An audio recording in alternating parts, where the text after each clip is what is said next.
मुझे ये बताया गया कि ये पहली बार है जो जयपुर के अंदर राइजिंग राजस्थान के ऊपर प्रेस कॉन्फ्रेंस हो रही है। प्रधानमंत्री मोदी जी ने पिछले 10 साल के अंदर पूरे देश और दुनिया के अंदर जो भारत के लिए एक बहुत पॉजिटिव माहौल बनाया, जिसके अंदर भारत में एक स्टेबल सरकार, एक ऐसी सरकार जिसके रिश्ते दुनिया के राष्ट्रों के साथ बहुत शानदार हैं, एक ऐसा संकल्प कि हम देश में ही निर्माण करें, आत्मनिर्भर भारत का संकल्प, देश के अंदर इंफ्रास्ट्रक्चर के ऊपर बड़ी मात्रा पे खर्च, चाहे वो रोड हो, पोर्ट हो, हवाई जहाज हो, हर तरह से, और साथ साथ इन अंतर्राष्ट्रीय रिश्तों से जो हमने ट्रेड रिलेशंस बनाए हैं उसका फायदा उठाते हुए प्रधानमंत्री जी ने संकल्प लिया है कि तीसरी सबसे शक्तिशाली अर्थव्यवस्था भारत को बनना है, उसके अंदर हर राज्य का योगदान हो, और उसी रास्ते चलते राजस्थान के अंदर डबल इंजन की सरकार ने राइजिंग राजस्थान 9, 10 और 11 दिसंबर को रखा है। ये पिछली सरकार ने जो इन्वेस्टमेंट समिट करा था उससे बहुत भिन्न है। पिछली सरकार ने अपने चौथे वर्ष में इन्वेस्टमेंट समिट करी थी। आप समझ सकते हैं जब 5वें वर्ष के अंदर चुनाव में जाएंगे तो चौथे वर्ष में एक तकरीबन 100 करोड़ रुपए खर्च करने का क्या लक्ष्य रहा होगा। सिर्फ अखबारों में सुर्खियों के लिए ये करा गया। हमने इसको पहली बार करा, पहले ही साल में करा, जहां आचार संहिता भी लगी थी, चुनाव भी थे, समय कम था, उसके बावजूद भी इस बड़ी चुनौती को हमने स्वीकार करा, क्योंकि हमें काम करना है, हमें राजस्थान के अंदर एक पॉजिटिव माहौल बनाना है, हमें राजस्थान के युवाओं के लिए एम्प्लॉयमेंट जनरेशन करना ही है, और इसको चलते हमने पहले ही साल में करा। यह बड़ा बदलाव था। दूसरा, एक इंटरनेशनल आउटरीच जो हमने करी है वो पिछली सरकारों से कहीं ज्यादा और बड़ी है। और जैसे मैंने कहा, जब दुनिया के अंदर भारत का एक बहुत पॉजिटिव माहौल प्रधानमंत्री मोदी जी ने बनाया है, फ्री ट्रेड एग्रीमेंट ऐसे हुए हैं जिससे भारत को लाभ हो सकता है, तो उसके लिए उसमें राजस्थान का भी लाभ हो, इसलिए हमने एक मैसिव आउटरीच करा है।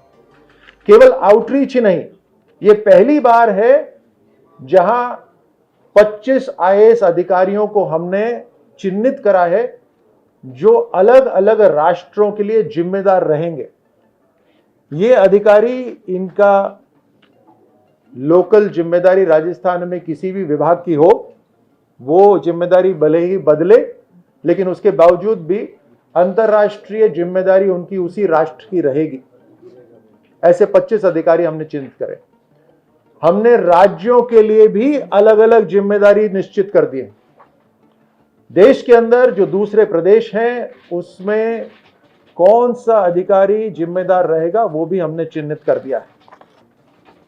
ये पहली बार होगा कि राइजिंग राजस्थान जो investment summit, global international summit हो रही है, उसमें एक दिन 11 तारीख को नॉन रेजिडेंट राजस्थानियों का समिट होगा। समिट जैसे आप जानते हैं, एनआर नॉन राजस्थानी समिट पहले भी होते थे, लेकिन हमने इन्वेस्टमेंट समिट के साथ जोड़ा है, क्योंकि राजस्थानियों में जो हमारे प्रदेश में रहते हो या बाहर रहते हो, उनमें बहुत जबरदस्त काबिलियत है बिजनेस की और मैन्युफैक्चरिंग की, तो हमने उनको इसमें साथ में जोड़ा है।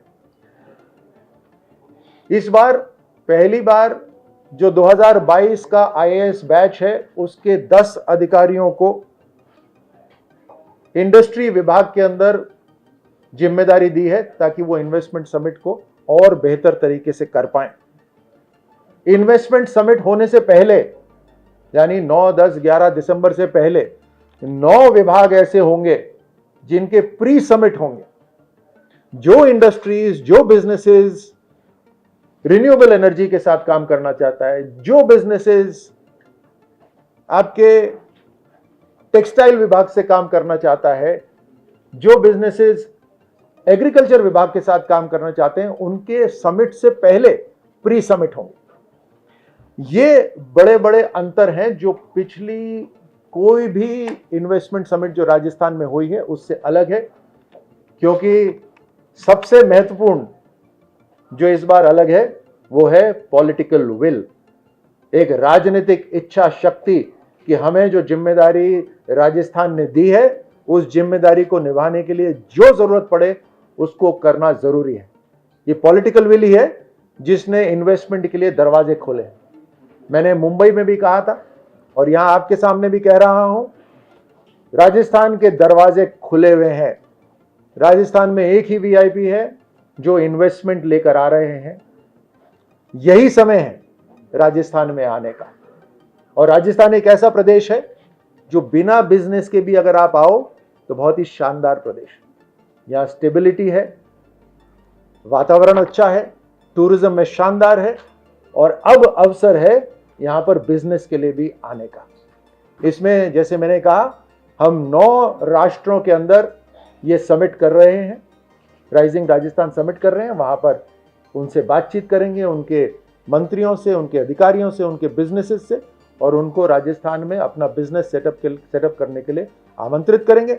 उसी के साथ साथ हम देश के अंदर भी, पहला मुंबई में हुआ, अभी 30 सितंबर को दिल्ली के अंदर राइजिंग राजस्थान समिट होगा, जिसके अंदर 2 दिन में से एक दिन केवल 50 एम्बेसडर्स के साथ मुलाकात होगी। उसी तरह चेन्नई, बेंगलोर, हैदराबाद, इन सभी जगहों पर भी राइजिंग राजस्थान समिट होगा।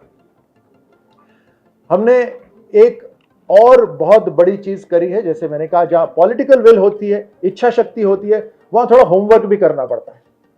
आप केवल उद्योगपति को इनवाइट नहीं कर रहे, उनकी जो समस्याएं रहती हैं उसका समाधान उनके आने से पहले कर रहे हैं। हमने अपने राजस्थान के अंदर 21 नई पॉलिसीज बनाई हैं, जैसे logistics policy, 1 district 1 product policy, data centre policy. आप जिस जगह प्रेस कॉन्फ्रेंस हो रही है यहां पे हाई सिक्योरिटी है ये, और मैं आपको कहना चाहूंगा कि उस समय भारतीय जनता पार्टी की सरकार ने, वसुंधरा जी की सरकार ने ये बनाया था। ये अपने समय से 10 साल आगे का ये डेटा सेंटर है।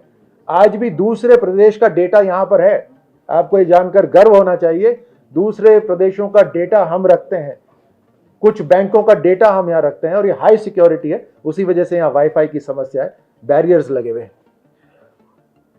तो डेटा सेंटर पॉलिसी, ऐसे अनेकों पॉलिसीज हैं, और 7 पॉलिसीज के अंदर बदलाव है, जैसे लैंड एग्रीगेशन पॉलिसी।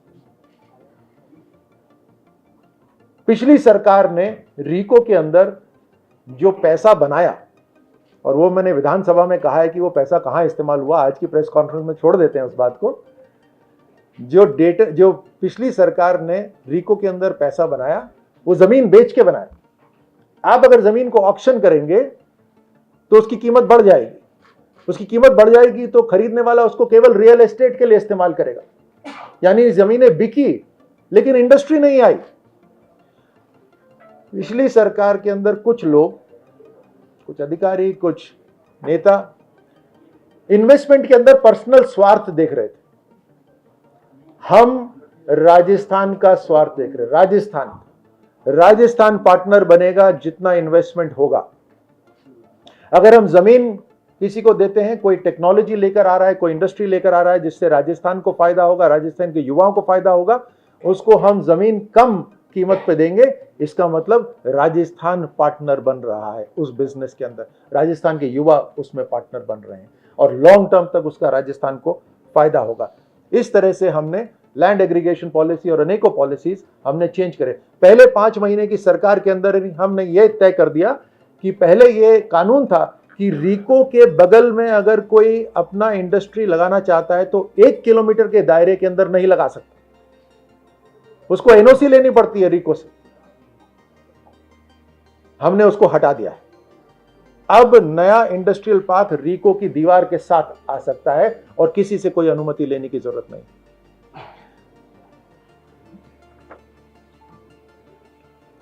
कई सेक्टर्स हैं जिसके ऊपर राजस्थान फोकस करेगा। टूरिज्म, टेक्सटाइल, आईटी और आईटी सर्विसेज, जिसमें data centres, hyper data centres शामिल हैं।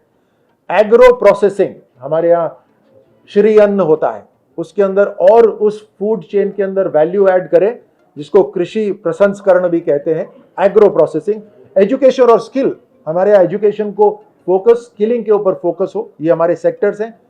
Engineering, systems, design, manufacturing, ESDM हो, लॉजिस्टिक्स हो, हमारे ऑटो और ईवी के पार्ट्स हो, मैन्युफैक्चरिंग हो, इंफ्रास्ट्रक्चर हो, केमिकल्स और पेट्रोकेमिकल्स हो, रिन्यूएबल एनर्जी हो, मिनरल्स और माइंस हो, ये सारे हमारे विशेष सेक्टर्स हैं। और खास तौर से नए युग के जो सेक्टर्स हैं उसमें हाइड्रोकार्बन के ऊपर भी हम फोकस कर रहे हैं। तो renewable energy manufacturing, renewable energy execution plants, उसके साथ हाइड्रोकार्बन और रिन्यूएबल एनर्जी के अंदर पंप स्टोरेज का भी, पंप और बैटरी स्टोरेज का भी हम उसमें इंसेंटिव दे रहे हैं। ये सभी जो मैंने आपको बताया, जो एक पॉलिटिकल विल के साथ हमने तय करा है कि हम इन्वेस्टमेंट्स लेकर आएंगे, इसका प्रमुख उद्देश्य है कि राजस्थान के अंदर एम्प्लॉयमेंट जनरेशन हो, लार्ज स्केल एम्प्लॉयमेंट जनरेशन, लाखों में एम्प्लॉयमेंट जनरेशन। कोई फैक्ट्री आए, उसके साथ छोटी छोटी कई फैक्ट्रीज हमारे युवाओं की लगे। कोई फैक्ट्री आए, कोई टेक्नोलॉजी आए, उसमें हमारा कोई युवा उसमें पार्टनरशिप करे, कोलैबोरेशन करे। कोई फैक्ट्री या कोई आए तो उसकी सर्विसेज जो होती हैं, चाहे खाने पीने की हो, चाहे लॉजिस्टिक्स की हो, वो सर्विसेज हमारे युवा प्रोवाइड करें। आज 1/3 हिस्सा फ्रेट कॉरिडोर का 1/3 हिस्सा राजस्थान में से होकर निकलता है। 1500 किलोमीटर में से 500 किलोमीटर राजस्थान में से होकर निकलते हैं। भगवान की, सूर्य की कृपा है जो इतना शानदार यहाँ सोलर एनर्जी हो सकती है, विंड एनर्जी हो सकती है। आज दुनिया को कार्बन फुटप्रिंट कम करना है। अब एक उदाहरण दूं मैं, स्विट्जरलैंड के अंदर प्रधानमंत्री मोदी जी ने जो फ्री ट्रेड एग्रीमेंट करा, वो अपने आप में दुनिया के अंदर अनोखा फ्री ट्रेड एग्रीमेंट है, जिसके अंदर स्विट्जरलैंड, आप जानते हैं, छोटा सा राष्ट्र है, टेक्नोलॉजी में बहुत आधुनिक है, लेकिन वो अपना प्रोडक्शन बढ़ा नहीं सकता, उनके पास मार्केट भी नहीं है, सैचुरेट हो गया। और फ्री ट्रेड एग्रीमेंट जो स्विट्जरलैंड के साथ प्रधानमंत्री मोदी जी ने करा है, उसमें अगले 10 साल के अंदर स्विट्जरलैंड की सरकार को $100 बिलियन भारत में निवेश करने हैं, टेक्नोलॉजी भी लानी है और पैसा भी लगाना है। ऐसा फ्री ट्रेड एग्रीमेंट आपने कभी नहीं देखा होगा।